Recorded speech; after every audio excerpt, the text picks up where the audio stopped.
Расскажите, что самое возбуждающее неосознанно сделал другой человек, и это вас завело?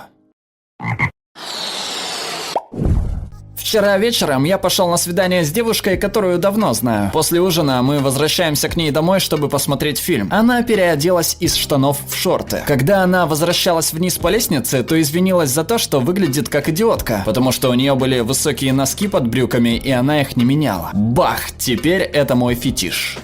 Я порезал палец на вечеринке. Одна девушка, просто проходившая мимо, останавливается и просто сосет кончик моего пальца. Ничего не говоря, уходит прочь. Это случилось 25 лет назад, и я все еще порой думаю о ней.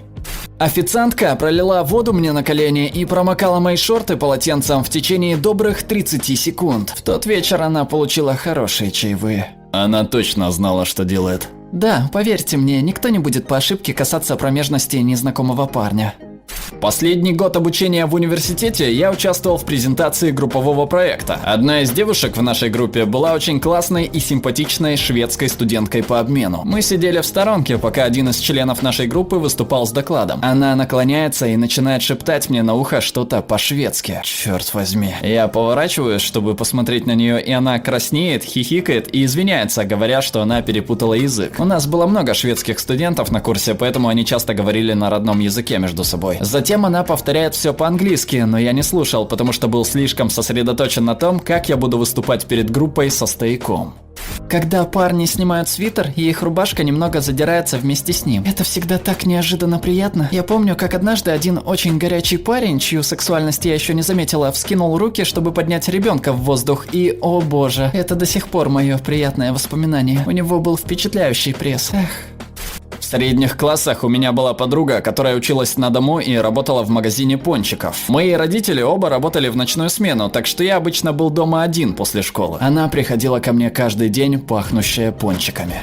Я просто помешан на акцентах. Одна британская девушка приходила ко мне на работу несколько дней подряд, и каждый раз, когда она говорила, я таял. Клянусь, если бы она сказала мне пойти с ней на преступление, я бы пошел. Мой папа провел так много времени в Великобритании по работе, что у него есть шестое чувство на акценты. Он не только может сказать, из какой вы страны, но и из какого конкретного региона. Он встретил на вечеринке одного парня с британским акцентом, который никак не мог определить. Наконец он подошел к нему и спросил, откуда он родом. Парень наклонился к нему и сказал: «Я из Ричмонда, штат Вирджиния, у меня дефект речи». Он нисколько не стеснялся притворяться, что он из Великобритании, потому что девушкам это очень нравилось. Моя жена знала, что на следующий день она наденет блейзер для встречи, но не могла решить, с какой юбкой. Поэтому она ходила взад и вперед к шкафу за разными юбками, чтобы примерить их перед зеркалом, но все это время была одета только в блейзер и трусики. Самая сексуальная комбинация на свете. У меня есть коллега, с которой я обычно хожу на перекур. Мы были на улице на прошлой неделе, и она разглагольствовала о каком-то глупом дерьме, которое произошло в ее части офиса. Мы работаем в разных отделах. Так или иначе, в конце концов, она очень разозлилась, и хотя мне никогда не приходила в голову мысль об интиме с ее участием, было что-то в том, как она кричала, и в выражении ее лица, что по какой-то причине заставило меня захотеть взять ее прямо здесь и сейчас. Не могу объяснить это, и с тех пор у меня не было подобной мысли. Я не мог даже взглянуть на нее, я просто пробормотал: «Мне нужно идти», и вернулся в офис. Подруга моей сестры в шутку сказала мне: «Если ты не перестанешь капризничать, мне придется тебя выпороть». Я не знал, что кто-то, в кого я не был влюблен, может заставить меня краснеть за фетиш, который мне даже не нравится. У меня обратная ситуация. Парень, с которым я встречалась в колледже, решил подшутить надо мной. Мы были в его комнате. Он забрал ключ от моей комнаты и положил его в свой карман. Я думаю, что это была шутка типа: «Ха-ха, теперь ты должна остаться на ночь». Это было много лет назад. Мы отвлеклись, мне пришлось остаться еще немного, и я думаю, что он забыл о ключе. Поэтому, когда я наконец собралась уходить, он встал, чтобы проводить меня, и я сказала: «У тебя есть кое-что, что мне нужно?» Сунула руку в его карман, забрала ключ и с ухмылкой протянула ему. Его ошеломленная реакция навсегда запечатлелась в моем мозгу. С тех пор, как я была и остаюсь девушкой-ботаником, это был первый раз сознательный, когда я вызвала мгновенный стояк. В любом случае, будучи социально неадаптированной занудой, я просто рассмеялась, пожелала ему спокойной ночи и оставила его разбираться с этим самому. Извини, чувак. Мой коллега положил голову мне на колени во время долгой поездки на машине домой с пляжа. Каждую минуту или около того он просто слегка шевелил пальцами, поглаживая мое колено. О, боже мой. Одна девушка на работе попросила меня встать на колени и завязать ей шнурки. Я почти 2 метра ростом, она 170 сантиметров. После этого я уже не мог встать. Когда я училась в выпускном классе, я пела в школьных вокальных ансамблях. Один из них был камерным хором, другой эстрадным. У меня была нелепая, бесстыдная влюбленность в одного из парней. Он был также пианистом и композитором, и немного старше меня. Мы много тусовались, но я была пухленькой, а ему нравились очень худые девушки, так что он не интересовался мной. Он мне искренне нравился как личность, поэтому я решила остаться с ним друзьями и постаралась подавить свою страсть. Однажды он сам напросился ко мне домой после школы. В то время у нас в гостиной стояла пианино, и как только он вошел, сразу же направился к нему. Я стояла рядом с ним и смотрела, как он играет около 20 минут. Я в основном смотрела на его руки, но в то же время меня безумно притягивал его щетинистый подбородок. Я была в полном восторге. На мне были джинсы и футболка с V-образным вырезом. Я была довольно пышногрудой, и у меня был довольно нескромный взгляд. Примерно через 20 минут после того, как этот долбанный музыкальный Адонис играл мне серенаду, моя мать вышла из своей спальни. Я стояла, положив руку на перила, и от возбуждения у меня кружилась голова. Взгляд матери упал прямо на мою грудь, которая тяжело вздымалась. Она тут же расхохоталась, попросила его играть потише и вернулась в свою комнату. Был один парень, который мне нравился, но не имел никакого опыта общения с женщинами. Я ему нравилась, но он меня боялся. Я обняла его, а он был такой возбужденный, явно нервничал. Его руки дрожали, и я практически чувствовала его паническое сердцебиение. Моя вагина сказала: «Да, мне это нравится». Итальянский студент по обмену в моей школе. Он начал говорить по телефону по-итальянски с другом, и я совершенно растаяла. Любой, кто свободно говорит на 2 языках, автоматически немного заводит меня, и я понятия не имею почему. На работе у меня был довольно сексуальный коллега, но у меня был парень в то время, поэтому я никогда не флиртовала с ним. Я собиралась вынести мусор, и с долбанной ухмылкой на лице он сказал мне: «Хорошая девочка». Бах, покорность – это мой фетиш. Точно, когда девушка говорит «да, сэр», каким-то застенчивым, сдержанным голосом. Господи, мать твою, очень трудно в тот момент не завопить. Победил меня в словесной перепалке. Был один парень, которого я знала в колледже, 16-18 лет. Опорой нашего взаимодействия были постоянные словесные дуэли. Я подтрунивала над ним то по одному, то по другому поводу, заставляя других вокруг нас смеяться. А потом он легко бросал острую фразу, которая совершенно выбивала все мои оскорбления из колеи. Именно то, как он это делал, эта небрежная вспышка сарказма и остроумия, заставляла меня одновременно рассмеяться в знак признательности и мысленно крикнуть: «Возьми меня сейчас же!». Однажды я был на концерте, и одна девушка пробиралась вперед, в то время как люди в толпе толкали и пихали друг друга. Эта очень симпатичная девушка остановилась поговорить со мной, и в этот момент толпа решила сомкнуть ряды, так что мое тело было плотно прижато к ней. Она была прямо передо мной, лицом ко мне. Она оказалась довольно забавной, потому что когда мы стояли буквально лицом к лицу, она сказала: «Хорошая погода сегодня». Больше я ее никогда не видел, но все равно думаю о ней. Вообще меня заводят 2 вещи. Женщины в деловой одежде, особенно юбки, карандаши и красивые блузки. Черт возьми, в моем офисе есть женщины, которые настолько хороши в этих костюмах, что когда они проходят мимо меня, мой шланг непроизвольно дергается. Когда меня игнорируют в постели. Иногда я прошу свою девушку просто спокойно лежать, читать книгу и не обращать на меня внимания, пока я делаю свое дело. Это же так здорово. Еще одна история. Однажды я увидел очень привлекательную девушку, которая, думая, что ее никто не видит, задрала юбку и помочилась под деревом в парке. Чертовски заводит. Я тусовался с подругой, которую знал много лет, и между нами никогда не было особого влечения. Мы тусили у нее дома, болтали по скайпу с ее лучшей подругой. Я не знаю, что случилось, но мы с моей подругой поссорились и начали бороться. Следующее, что я помню, это то, что она оседлала меня, и мы оба тяжело дышим, и я, очевидно, возбуждаюсь. Ее лучшая подруга начала шутить по поводу этой ситуации, но внезапно в комнате становится довольно жарко. Ее подруга поняла намек и ушла из скайпа, и это была та самая ночь, когда я узнал, что моя хорошая подруга сквиртит, как из бластера. 10 из 10. Рекомендую. Около 12 лет назад я жил в штате Юта. Моей хорошей подругой была довольно невзрачная на вид и консервативная женщина. Она пришла на карнавал в честь Хэллоуина в школу, где учились мои дети, одетая как ведьма. Это не был костюм сексуальной ведьмы, но он был с низким вырезом. Это в сочетании с драматическим макияжем ведьмы сделало ее чертовски горячей. Было очень непривычно видеть человека, который меня никогда сексуально не привлекал, одетой таким образом. И я так сильно хотел ее. Я вел себя спокойно и старался не показывать этого, но уже больше не мог видеть ее прежней.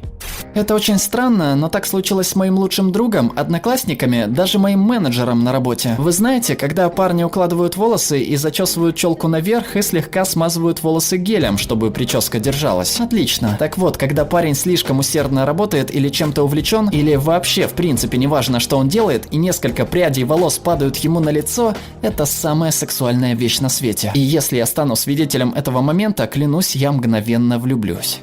Я шел обедать из своего офиса, и одна невероятно красивая женщина, чертовски классная, в очень хорошем, со вкусом подобранном коротком и воздушном платье, шла через улицу. Машина поворачивает направо на перекрестке и должна остановиться, пока она переходит дорогу, и парень решил посигналить ей. Она остановилась как вкопанная на пешеходном переходе перед машиной этого парня и плюнула ему на капот. То, что красивая, шикарная женщина совершила такой агрессивный и отвратительный поступок, действительно очень завело меня. Я обжег руку на работе, а одна девушка бросилась ко мне и приложила лед, спрашивая, все ли со мной в порядке. Однажды, пару лет назад, я тусовался с группой друзей на окружной ярмарке и случайно словил неловкий стояк. К сожалению, это было совершенно очевидно. Одна из девушек, с которой я общался, указала на мою проблему, и я попытался отрицать эти обвинения. Затем она схватила меня за промежность, чтобы доказать, что она права. Я не уверен, что она пыталась завести меня этим, но это полностью сработало. Неловкий стояк никуда не делся. Обязательно подпишитесь на наш канал, чтобы не пропустить новые суперинтересные обсуждения. Ну а пока предлагаем посмотреть другие наши видео.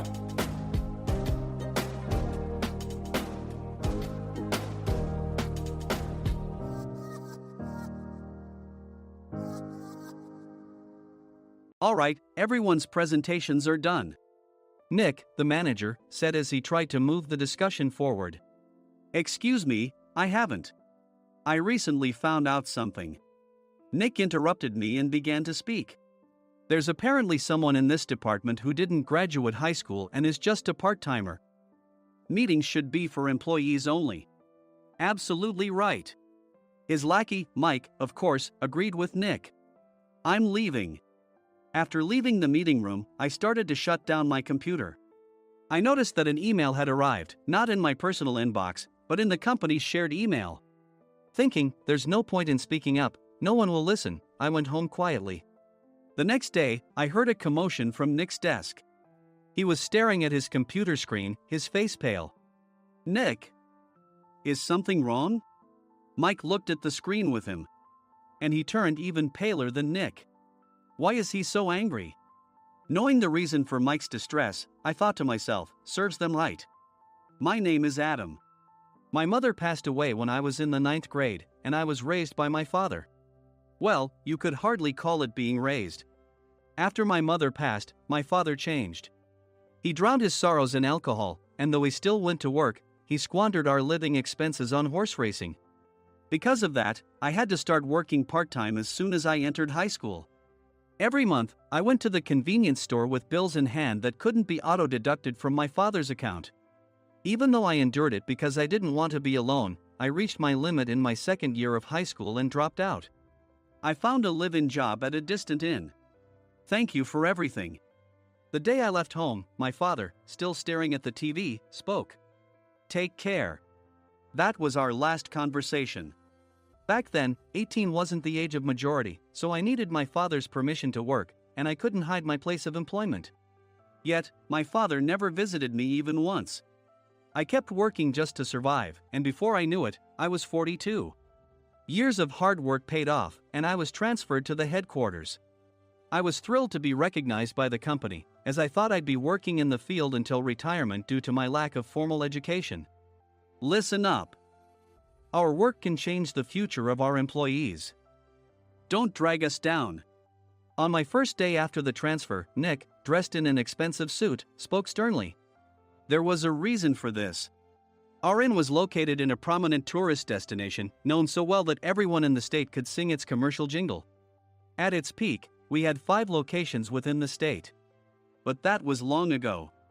Due to financial difficulties and aging facilities, only the place where I had worked for many years and the original establishment remained.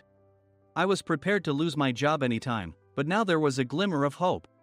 With the rise of social media, the tourist area where the inn was located started gaining attention again. Depending on how hard the sales department, where I was transferred, worked. We could either thrive or be forced to give up this prime location to the new hotel chains continuously popping up. For Nick, who had switched careers from another industry to strengthen our sales, this was a battle he couldn't afford to lose. I understood why he had to be strict. I will do my best. Nick sneered at my enthusiastic declaration. Did you not hear what I said? I'm sorry. I thought I was listening carefully. Out of habit from years of customer service, I apologized reflexively, though I had no idea what had offended him. Someone was watching me with a smirk.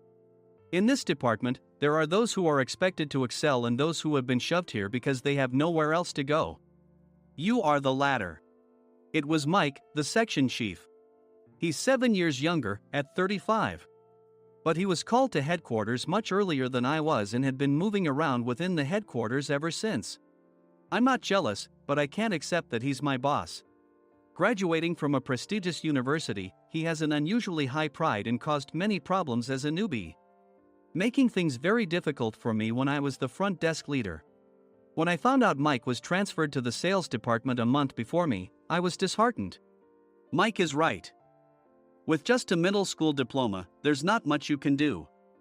Don't even think about achieving results. As if I didn't exist, Nick remarked, I'm thirsty. Mike eagerly ran to the coffee maker. It seems Mike is Nick's lackey. I regretted being happy about my transfer to headquarters, wishing I had stayed on site forever. Send a direct mail to every company on this list by the end of the day. Nick only assigned me tasks that even a new graduate could handle. What? There are over 1,000 companies. You want me to send to all of them by today? Yes, if you and your fellow misfits split the work, even those with nowhere else to go should finish by today. I glanced at the employees typing away expressionlessly. They were worn out from customer service, only thinking about leaving on time, or were women reassigned after having children, with zero motivation for work. Even Sam, a new graduate from the same university as Mike, who was supposed to be among the expected achievers, had no enthusiasm for the job, having joined the company wanting to do customer service. I don't care what they say, I plan to quit anytime, he said. Only Nick and Mike were highly motivated, making all the decisions between the two of them. I originally only wanted to work at the inn to survive and had no particular attachment to this job. I swallowed my words, thinking I had no right to reprimand them.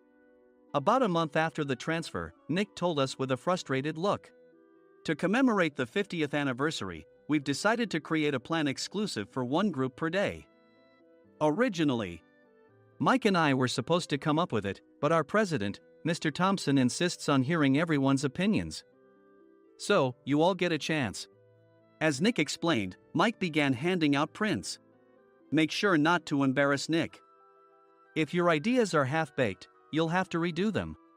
It seemed that they had printed his handwritten notes by Mr. Thompson, which included several questions and a section for free responses.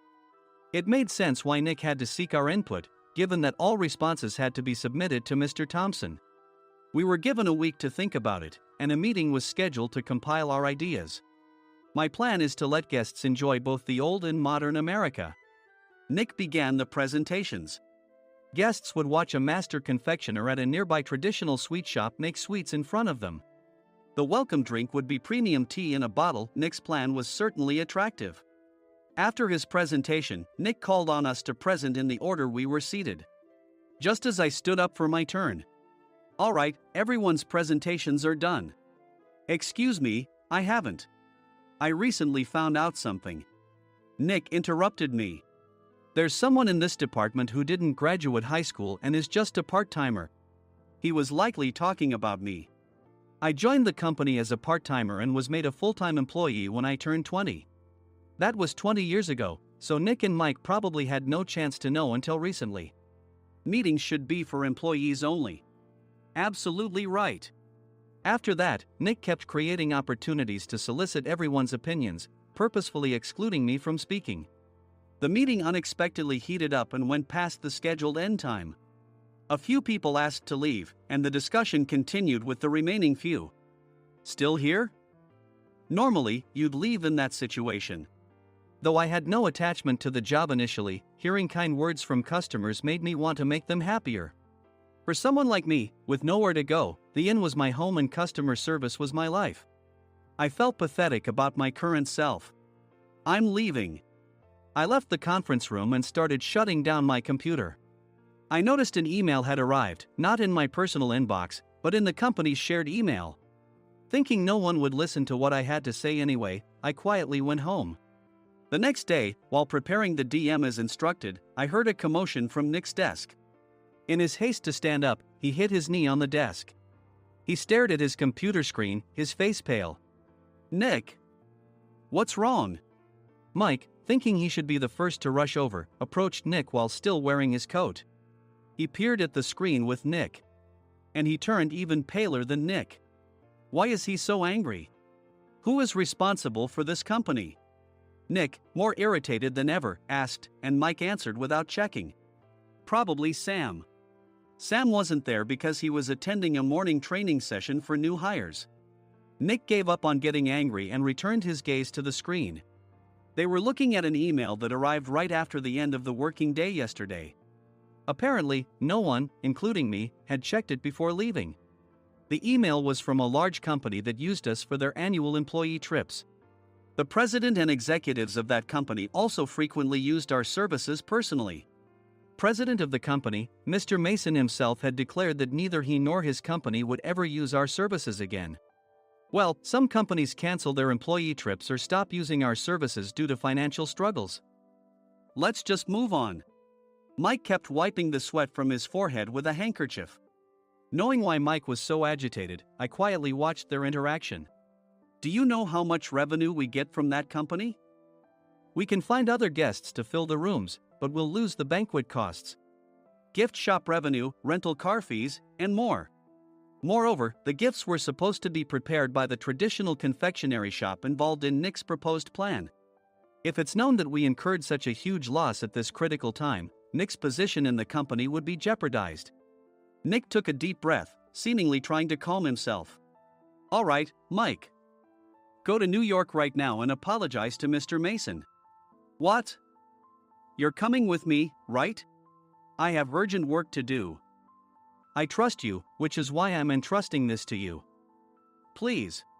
Mike, believing Nick's sincerity, agreed with a determined look on his face, saying, yes.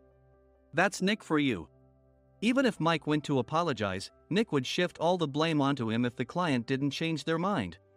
Well, it was Mike's fault to begin with, so it served him right. About 3 hours later, Sam answered a call from somewhere and repeatedly apologized, saying, I'm very sorry. Everyone watched to see what was happening. After ending the call, he informed Nick with a weary tone. When Mike arrived at the client's company, he only made things worse, further infuriating Mr. Mason. He was demanding, get his boss here immediately. It was no wonder Sam was exhausted, dealing with such a call right after returning from training. What is that idiot doing? All right, Adam, you're coming with me. If sacrificing Mike didn't work, then I must be next. Normally, I'd want to refuse at all costs, but I saw an opportunity in this situation. If I can be of assistance, I'd be happy to join you. I immediately followed Nick, and we flew to New York. When we introduced ourselves at the reception, it became clear how serious the situation was. As the receptionist personally escorted us to the president's office. Angry voices leaked through the door, making both Nick and me uneasy. Excuse me. I'm Nick, the supervisor. I understand my subordinate has caused you trouble, and I deeply apologize. Nick, with his experience in the corporate world, knew enough to offer an apology before excuses. However, his customer service skills left much to be desired. I sighed as I saw Mike trembling like a small dog in the corner of the room. What kind of training are you giving your subordinates? Mr. Mason glared at Nick with a red face. The intensity of his gaze made even Nick take a step back. Regrettably, I joined this company only 2 years ago and was unaware of Mike's issues. I should have identified his shortcomings sooner. Indeed. I should have realized sooner. No sensible person would come to apologize and then give a lengthy presentation on the drawbacks of not using their inn. Nick froze, his mouth slightly open. Suspecting the worst, I picked up the documents that had fallen to the floor. It seemed Mike hastily prepared these documents on the plane, listing the disadvantages.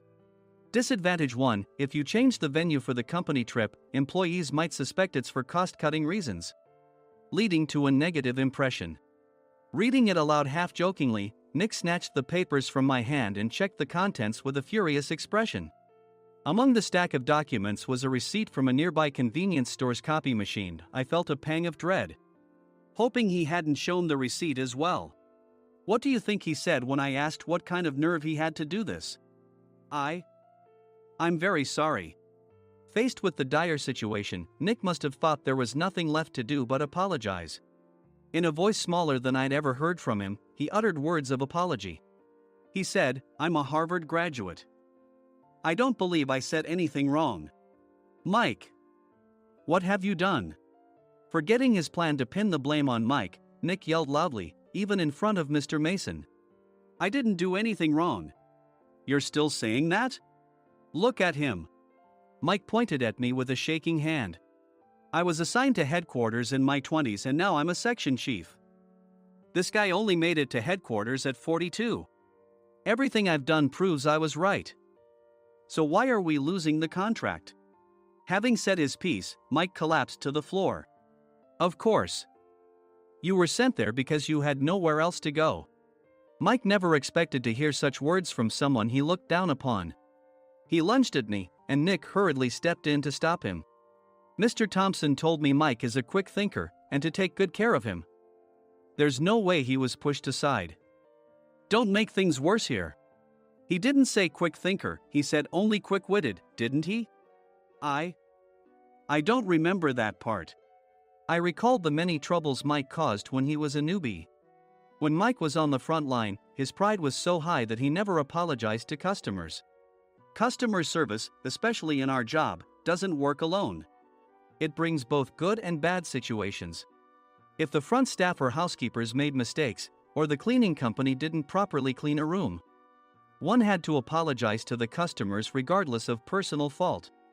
Mike, in such situations, would never apologize, insisting he wasn't at fault. This often angered customers, and as the front desk leader, I frequently had to apologize on his behalf. He caused complaints and disrupted operations, which is why he was quickly moved to headquarters. In departments where he didn't interact directly with customers, his quick thinking was beneficial and things went well. But it seemed his flaws were starting to show. Corporate reservations are supposed to be entered into the system by the sales representative. But a quick check yesterday revealed that more than 10 items were missing from the client's reservation. The handover document clearly stated what needed to be prepared. Why didn't you enter it into the system? Why do we have to give them special treatment? Filling rooms near the banquet hall, setting up all the food in advance. Specifying the brand of wine, they're too demanding. No wonder he always angered customers, I thought, feeling a headache coming on. Grouping them in rooms near the banquet hall is for our benefit too. It makes it easier for the staff to set up beds and serve breakfast since everyone's schedule is synchronized. As for the other requests, Mr. Mason suggested them to lighten our load. I didn't know that. Nick finally seemed to realize that Mike was the one who had angered the client. What did you say to them? I just told them we wouldn't give them special treatment anymore. We shouldn't waste effort on things that don't bring in money. I was utterly exasperated at his lack of understanding of customer service. Of course, we shouldn't comply with unreasonable demands. But carrying over successful practices from past stays makes customers feel remembered and enhances their experience. Good memories encourage repeat visits. That's part of our job. I looked down at Mike, who was sitting on the floor. In our job, nothing is a waste. Mr. Thompson likely moved you to the sales department, hoping you'd finally understand this. How do you think he feels now that you've failed to meet his expectations? Mike, tears in his eyes, fled the president's office. I was amazed he still hadn't apologized. You have it tough, Adam. It's okay, we're all employees of the same company. I deeply apologize for this disrespectful incident. Especially after all the care you've shown us. If it weren't for you, Adam, I really would have stopped staying here. When I heard you were moving to the sales department, I was willing to reconsider if you handled it. Seeing us talk so amicably, Nick's face contorted. Do you two know each other? Adam's service is excellent. I always requested him specifically. Normally, we don't accept specific staff requests, but we made an exception for Mr. Mason, adjusting my shifts accordingly. He had personally stayed at our hotel just before my transfer, and during casual conversation, I mentioned, I'm moving to the sales department soon. If I hadn't told him then, things could have been much worse. Please continue to take care of us. I look forward to it. On the return flight, Nick awkwardly offered me a can of beer. It's still working hours. Of course, I had no intention of forgiving him for a single beer. Nick might try to pin everything on Mike and avoid any consequences. While pondering this, a startling fact came to light. Nick, the tea bottles for the plan have arrived. I handed Nick a bottle labeled with our inn's name. They look good. What are you talking about? These are plastic bottles. I had assumed we would use the trendy, high-end bottling tea. But what arrived were ordinary plastic bottles of tea with customized labels. The only unique aspect was the label, which had the inn's name, making it look customized. Upon further investigation, I discovered that a substantial amount of money was set to be paid to the tea company. It was priced like bottling tea. Does this plastic bottle really cost $100 each? The tea inside is specially blended for us. The extra cost is for that. Wouldn't it be better to use another tea company? Or is there a specific reason we must use this one? As Nick continued to make excuses, I showed him a printed email. I informed the tea company's president, Mr. Mitchell, that we discovered irregular payments and he confessed. He said you two were high school classmates and planned to split the extra money. That idiot. Why did he confess? That's not important. You should worry about yourself, this could turn into a police matter. Opening the bottle cap, I suggested. How about calming down with this tea? It supposedly has a relaxing effect. Nick drank the tea frantically. In the following days, decisions were made about their fates. Mike was reassigned to the General Affairs Department, with no chance of transfer or promotion, as per Mr. Thompson's orders. As for Nick, since the payment to the tea company hadn't yet been made, he narrowly avoided legal trouble. Instead, he was encouraged to leave the company, and to avoid further complications, Nick submitted his resignation. Rumor has it that connections between HR departments have made it difficult for him to find new employment. Even though it was good to have those two gone, something unexpected happened in the sales department. Everyone became motivated and united in refining the 50th anniversary plan. In the end, my plan was adopted. We collaborated with the Tourist Information Center to provide personalized guides. The plan, tailored to the number of guests, was truly special for the 50th anniversary. Hey, is Adam's family coming to stay? I immediately booked that special plan for my family. Sam noticed it on the reservation list and quickly picked up on it. Yes, I'm inviting my father. That's great. I might invite my parents too. I lacked the courage to face my father just as Adam. But here, with the confidence Mr. Mason praised, I felt ready. The 50th anniversary plan was a perfect opportunity to reconnect with my father. I hoped to bring back the days when we could laugh together as we once did.